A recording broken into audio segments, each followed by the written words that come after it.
Gagi.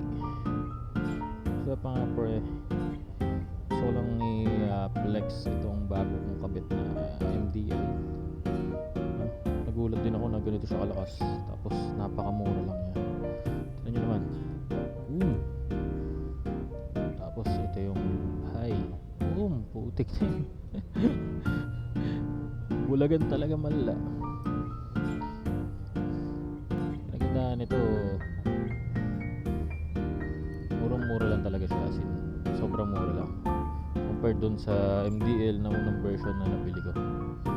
This time is less than 600 lang ata nakuha to. Tignan nyo naman putik na yan, napakaliwanag pre. Layo pa na sa malapitan pa yan.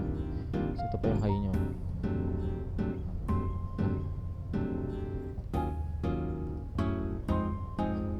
Dahil ng liwanag, grabe. Layo na sakop mo.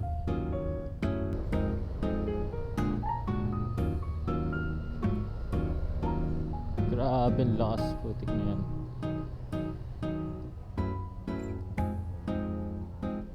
Kaya na pa ako naghihintay umuwi para talaga makapag-drive ako sa gabi, para matry ko na to. Kasi nung kinabit ko to, actually nung kinabit ko siya, nasa bandang hapon na tapos natapos na ata ako nung madaling araw na ako natapos. Kasi nga yun lang yung free time ko talaga. And ayun, hindi ko na siya na-test drive nung gabi na yun kasi kinabukasan syempre ngayon ipasok na. So ngayon ko pa lang talaga siya ma-road test kung may adjust pa ba ako sa taas or sa baba. Nagandahan lang satisfied na satisfied. Downside ng ganitong klaseng MDL, mas mabilis siya uminit compared dun sa common na bilog.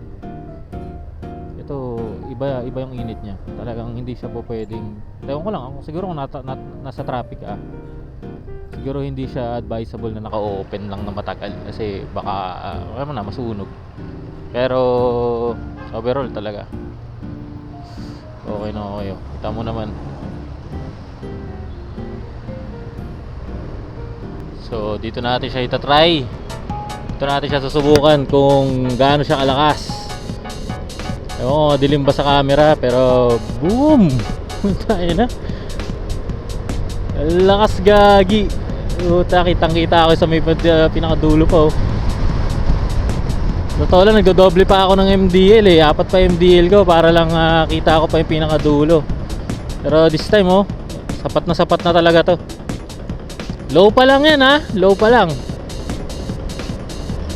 Hindi pa tayo yung pinaka high. Medyo mataas kasi yung high dahil hindi ko pa talaga na-adjust kung paano ang tamang posisyon. Pero medyo okay na ako sa ganitong posisyon.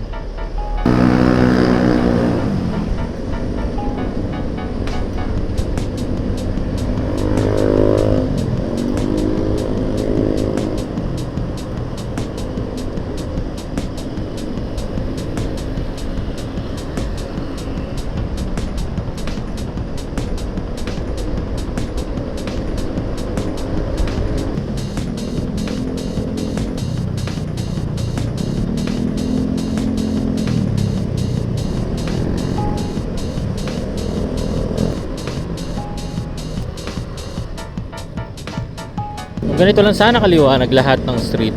Ewan ko na lang talaga kung may mag-MDL pa. Talaga lahat ng kasulok-sulukan ng mga kalsada.